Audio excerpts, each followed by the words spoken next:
அனைவருக்கும் வணக்கம். நான் உங்கள் சாது சந்தோஷம் பேசுகிறேன். இன்னைக்கு தேச நலனுக்காகவும் இந்திய ஏழைகளின் நலனுக்காகவும் தான் இந்த காணொளி. தங்கம் இறக்குமதி வேண்டாம், அந்நிய செலாவணி செலவாகிறது என்று பிரதமர் கவலைப்படுகிறார். இறக்க வேண்டாம்னு சொல்லி உள்ளூரில் இருக்கிற தங்கத்தை வெளியில் எடுக்கணும்னு சொல்கிறாங்க. இது எந்த அளவு சாத்தியம் இருக்குது? நான் காட்டுற இடத்துல தோண்டுங்க, தங்க சுரங்கத்தையே காட்டுறேன். அதுக்கு முன்னாடி தங்கத்தின் மீதான 15% வரியை நீக்குங்க, உடனே நீக்குங்க. தங்கத்தின் விலை பவுனுக்கு 18,000 ரூபாய் வரை குறையும். பிரதமர் அவர்களே, கடந்த 12 ஆண்டுகளாக தங்க கடத்தல் மாபியாக்களுக்கு துணை நின்றது போதும். இன்னும் அடுத்தது இன்னொரு 3 வருஷம்தான் இருக்குது. அந்த நாட்கள்லையாவது ஏழை எளிய இந்திய ஏழைகள் மீது கொஞ்சம் கருணை காட்டுங்கள் என கேட்டுக்கொண்டு, அந்நிய செலாவணியை இந்தியாவின் அந்நிய செலாவணியை குறைக்க, செலவை குறைக்க, தங்க இறக்குமதியை தடுக்க நான் சொல்கிற ஒரு அற்புதமான திட்டம்தான் நான் காட்டுற தங்க சுரங்கம். இதோ நான் காட்டுற இடத்துல தோண்டுங்க, தங்கம் கிடைக்கும். இந்தியாவில் ஆண்டொன்றுக்கு 350 டன் மெட்ரிக் டன் தங்கம் இறக்குமதி செய்யப்படுகிறது சட்டப்படி. ஆனால் தங்க கடத்தல் மாஃபியாக்கள் ஆண்டொன்றுக்கு 3000 டன் வரைக்கும் இறக்கி இங்கே கள்ளச்சந்தையில் எடுத்துக்கிட்டு இருக்கான் ரகசியமாக. இதுதான் யதார்த்தம். கடந்த 20 ஆண்டுகளில் முறைப்படி இறக்கப்பட்ட தங்கத்தினுடைய அளவு 7,000 கோடி, 7,000 டன்னு. ஆனால் இந்த கடத்தல் மாஃபியாக்கள் கொண்டு வந்து சேர்த்த தங்கத்தினுடைய அளவு 60,000 டன் என்று மிக உறுதியாக சொல்வேன். இந்த தங்கம்லாம் எப்படி விற்பனை ஆகுது? தமிழ்நாட்டை பொறுத்த வரைக்கும் 16 லட்சம் அரசு ஊழியர்கள் இருக்கான். அவன் அதில் ஆசிரியர்கள், போக்குவரத்து தொழிலாளர்கள், இப்படி இந்த தொழில் சார்ந்தவர்கள் இன்னும் சொல்லி ஒரு 6 லட்சம் பேரை கழித்தாலும் ஒரு 10 லட்சம் அரசு ஊழியர்கள் தினசரி லஞ்ச ஊழலில் இருக்கான். பெருத்த பணம், சரியான பணத்தை குமிச்சிக்கிட்டு இருக்கான். கடந்த 20 வருஷமாக எனக்கு தெரிஞ்சு, நான் ஒரு அரசு துறையில் இருந்தவங்கிறதுனால சொல்கிறேன், கடந்த 20 வருஷத்துக்கு முன்னாடியிலேருந்தே தங்கத்தில் தான் முதலீடு பண்ண ஆரம்பித்தான். நிலம் வாங்கினா தெரிஞ்சிடும், பணமாக வச்சுருந்தா மாட்டிக்கும். அல்லது இப்போ பெரிய அளவில் வெளிநாடுகளில் பதுக்கிற அளவுக்கு வாய்ப்பு இல்லாதவர்கள் இவன் எல்லாமே பார்த்திங்கன்னா தங்கம். கடைநிலை ஊழியர்கிட்ட போய் பார்த்தீங்கன்னா கூட கிலோ கணக்கில் தங்கம் இருக்குது. நான் சவாலாக சொல்கிறேன், கிலோ கணக்கில் கடைநிலை ஊழியர்கிட்டே இருக்குது. இன்னும் மேல் மட்டத்துக்கெலாம் போனோம்னா அவன் 50 கிலோ, 100 கிலோ, 500 கிலோன்னு கூட வச்சுருப்பான். மாற்ற ஒரு சில அதிகாரிகள் மிகப்பெரிய பெருத்த பண மூட்டையவே வச்சுருக்கான். பல இடங்களில் சிக்குது. ஆனால் இப்போ இவங்கெல்லாம் ஒரு முடிவுக்கு வந்துட்டாங்க. இப்போ இந்த லஞ்ச ஒழிப்புத்துறையே ஒரு முடிவுக்கு வந்துட்டான். ராமநாதபுரத்தில் ஒரு சார் பதிவாளர் சிக்கிறான். 50 லட்ச ரூபா கேட்டு 28 லட்ச ரூபா வாங்கியிருக்கான். லஞ்ச ஒழிப்புத்துறை பிடிச்சிது. அவன் வீட்டில் சோதனை பண்ணுவா வேணாமா? இல்லை. இப்போ இந்த நடைமுறை இப்போ புதுசாக வந்திருக்குது. அதுக்கு முன்னாடி ஒருத்தன் லஞ்சம் வாங்கினானா அவன் வீட்டில் சோதனை போடுவாங்க. அவன் எவ்வளோ திருடி இருக்கான்னு கணக்கு பார்ப்பாங்க, சிக்கிறத பிடிப்பாங்க. ஆனால் இப்போ அப்படி இல்லை. 15 லட்சம் வாங்கினான்னா அது 15 லட்சத்துக்கு மட்டும் வழக்கு. அதையும் மேலே கொண்டு போய் உடச்சிட்டு ஒன்றும் இல்லாமல் போயிடறானோ. எந்த அதிகாரியும் இது வரைக்கும் பிடிப்பட்டவன் தண்டனைக்குள்ளான மாதிரி தெரில. அத்தனை பேர் ஏதோ ஒரு வழியில் வழக்கு பதிவு செய்கிறது மட்டும்தான் தெரியுது. திரும்ப அதுக்கப்புறம் அவனுடைய நிலைமை என்னங்கிறது எந்த விவரமும் தெரியல. அது மாதிரி இந்தியா முழுக்க மோடி அவர்கள் ஒரு திட்டத்தை கொண்டு வந்தார். இருசக்கர வாகன விதிமீறலுக்கு 1000, 1500 இருந்த கட்டணத்தை 15,000 ஆக்கினார். 10,000, 15,000. என்ன ஆச்சு? இந்தியா முழுக்க நகரங்களில், மாநகரங்களில் வேட்டைக்காடாக மாறிப்போச்சு. பெருத்த காசு மறித்து வழி பறிக்கிறான் பணத்தை. 15,000 கேட்குறான். இப்போ 5,000 கொடு. அதுக்கு முன்னாடி 50 100 கொடுத்துட்டு போனது காலம் போய் இப்போ 5000 குறைச்சலா கொடுக்க வேண்டிய சூழல் இருக்குது. அதுக்கு அந்த பணம்லாம் எங்கே போகுது? லஞ்ச பணம் எல்லாம் தங்கத்தில் தான். உடனடியாக அதை பதுக்கிறதுக்கு ஒரே வழி தங்கம்தாங்கிற மாதிரி ஆயிடுது. அதனால தான் ஆண்டொன்றுக்கு 3000 டன் இறக்கி மாஃபியாக்கள், தங்க மாஃபியா யார்? எல்லாம் நம்ம மோடி ஐயாவுக்கு வேண்டியவர்கள், காங்கிரஸ் கட்சிக்கு வேண்டியவர்கள். ஏற்கனவே சிதம்பரம் தான் 15% வரியை வசத்துனவர். சும்மா வசத்துனாரா? செட்டியார் சும்மா வசதிருப்பாருங்கிறதெல்லாம் நம்புகிற மாதிரி இல்லை. அவனை கரெக்டாக அந்த ஜெயின் ஸ்டேட்லாம் கொண்டு வந்து ஏதோ பெரிய அமௌண்ட்டை திணிச்சிட்டான். திணிச்சோன்னா தங்கத்தினுடைய வரியை, தங்க இறக்குமதியை தடுக்கிறதுக்கு வழி பண்ணலை, தங்க இறக்குமதியை தடுக்கிறதுக்கு வரியை வசத்துறான். வரியை வசத்துனா எவன் இறக்குமதி பண்ணுவான்? கள்ளக்கடத்தல் தான் பண்ணுவான். மாஃபியாக்கள் கையில் தான் தங்கம் இருக்கும்.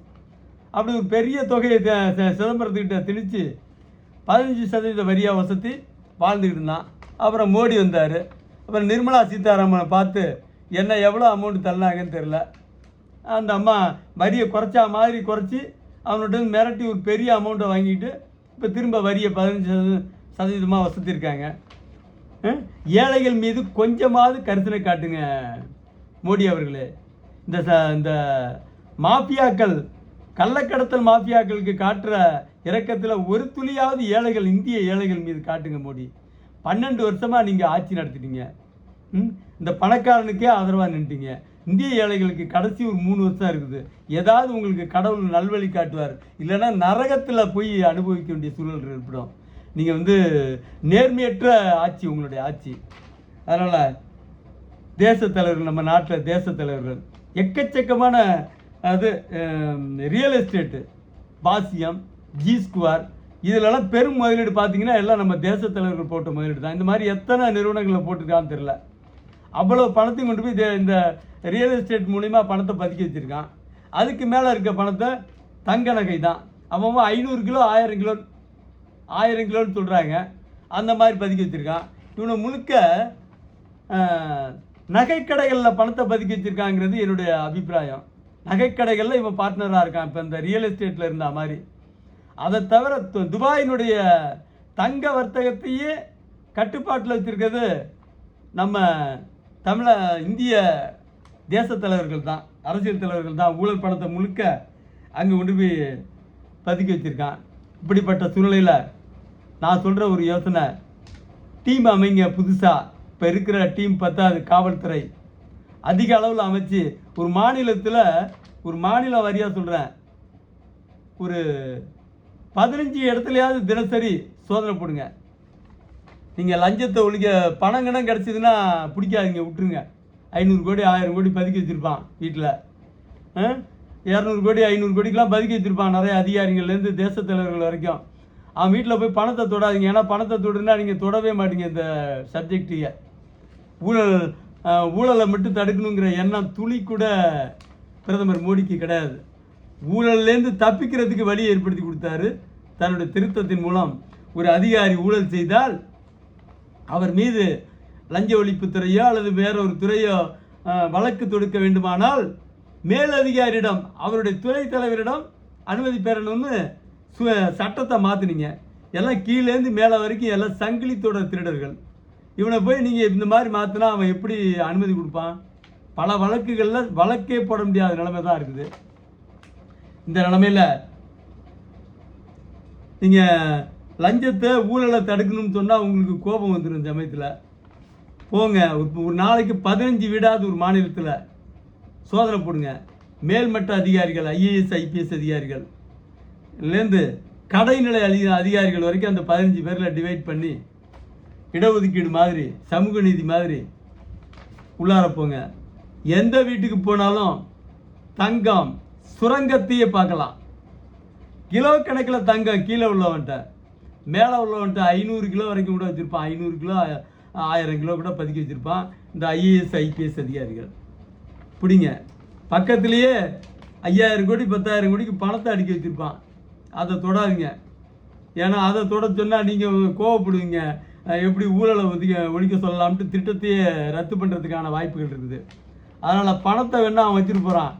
தேச நலனுக்காக, அந்நிய செலாவணி நெருக்கடியை சமாளிப்பதற்காக நீங்கள் இப்படியே தொடர்ந்து ஒரு 10 நாளைக்கு படம் எடுத்தீங்கன்னா போதும், அவன் வீட்டில் வச்சுருக்க தங்கத்தை கொண்டு வந்து கடையில் சேர்த்துருவான். தங்க இறக்குமதிக்கே வேலை இல்லாமல் போயிடும். ஆனால் தங்க கடத்தல், இந்த கடத்தலை சோதனை போடுறதுக்கு முன்னாடி தங்கத்தின் மீதான வரியை 15% போட்டிருக்கீங்க. அதை முதல்ல உடனடியாக ரத்து பண்ணுங்க. அப்போ தான் இந்திய மக்களுக்கு ஒரு 18,000 ரூபாய் குறையும். அதை ரத்து பண்ணாமல் நீங்கள் போட்டிங்கன்னா இது நல்லா லாபகரமாக விற்று காசாகிட்டு போயிடுவோம் அந்த ஊழல் பெருவழிகள், வரியவும் சேர்த்து. அதனால் அதை ஏழைகளுக்காக அந்த அந்த 15% வரியை ரத்து பண்ணி இறக்குமதியை வேணால் தடுத்து வைங்க என்று சொல்லி மோடி அவர்கள் உடனடியாக அரசு அலுவலர்கள், ஊழல் பெருவழிகள் அத்தனை பேருமே ஊழல் பெருவழிகள் தான். அரசு அலுவலரில் ஒரு யோக்கியம் கூட கிடையாது. 10 லட்சம் அரசு ஊழியர்னா 10 லட்சம் பேரும் திருடுறான். இந்தியா முழுக்க 2 லட்சம் பேர் இருக்காங்க குறைச்சலா. இந்தியா முழுக்க மத்திய மாநில அரசு ஊழியர்கள். கன்னியாகுமரியிலேருந்து காஷ்மீர் வரைக்கும் பணக்கட்டுகளை அடுக்கி கொழிச்சு ஒசந்து வந்துட்டு இருக்கான். அவ்வளோ பணத்தை அவன் வச்சுட்டு போகிறான். அது சொன்னால் நீங்கள் நடவடிக்கை எடுக்க தயங்குவீங்க. தங்கத்தை மட்டும் பிடிங்க. வீடுகளில் இருக்க தங்கத்தை மட்டும் ஒரு குடும்பம் வந்து அதிகபட்சமாக 450 கிராம் தான் வச்சுக்கணும்னு சொல்லி மன்மோகன் சிங் காலத்தில் ஒரு உத்தரவு இருக்குது. ஆனால் அந்த உத்தரவை நிறைவேற்றுங்க போதும். இந்தியாவில் இருக்க தங்கம் வெளியில் போகாமல் தடுத்தா போதும். இந்தியாவில் கொளிச்சு போய் நிற்குது அவ்வளவு தங்கம். கடந்த 20 ஆண்டுகளில் 60,000 டன் இறக்கியிருக்கான் தங்க மாஃபியா. எல்லாம் உங்கள் கூட்டாளிங்க தான். அதனால் தக்க நடவடிக்கை எடுத்து இந்திய அரசினுடைய கஜானாவையும் பாதுகாத்து அந்நிய செலாவணியை கட்டுப்படுத்தி அந்நிய செலாவணி இருப்பை பாதுகாத்து, அதே போல் இங்கே இருக்கிற ஏழைகள் ஒரு 5 பவுன் 10 பவுன் 5 பவுன் 10 பவுன் நகை எடுத்து பிள்ளைங்களை கல்யாணம் பண்ணி கொடுக்கணும்னா முடியாது என்கிற சூழ்நிலை இருக்கிறது. அதற்கும் ஒரு தீர்வாக அமையும். எவ்வளவு காலம்தான் மாஃபியாக்களுக்கே துணையாக இருப்பீர்கள்? இருக்கிறது இன்னும் 3 வருஷம். அந்த 3 வருஷத்தில் இந்த இந்திய ஏழைகளுக்கு கொஞ்சம் துணையாக இருங்க. இல்லை நீங்கள் மேலே போனாலும் விடமாட்டான் கடவுள்னு ஒருத்தன் இருக்கான். நியாயமாக நடந்துங்க உங்கள் என்று சொல்லி நன்றி கூறி விடைபெறுகிறேன். நன்றி, வணக்கம்.